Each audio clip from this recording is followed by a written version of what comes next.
একই মুখে দুই কথা, ফেঁসে গেলেন সুস্মিতা। হ্যাঁ ভিউয়ার্স, এই বিষয় নিয়েই থাকছে আজকের ভিডিওতে।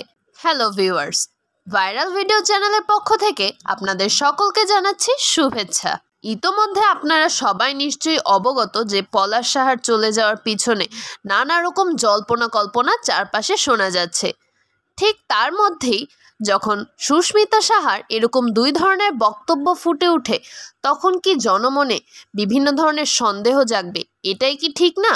পলাশ সাহার চলে যাওয়ার পর সুস্মিতা সাহা প্রথম যেদিন সাংবাদিকদের কাছে সাক্ষাৎকার দিয়েছিলেন, সেদিন তিনি বলেছিলেন, আমি বাচ্চা নিতে চেয়েছি, কিন্তু আমার শাশুড়ি মা অর্থাৎ আরতি সাহা আমাকে তা নিতে দেয়নি।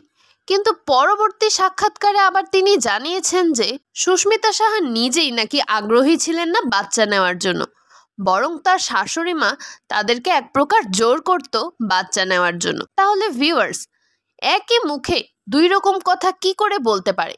এখানে কি তার মানে সুস্মিতা সাহা কিছু লুকাতে যাচ্ছেন? সুস্মিতা সাহার এই দ্বিমুখী বক্তব্যের জন্য নেট দুনিয়ায় অর্থাৎ সোশ্যাল মিডিয়ায় বেশ শোরগোল পড়ে যায়।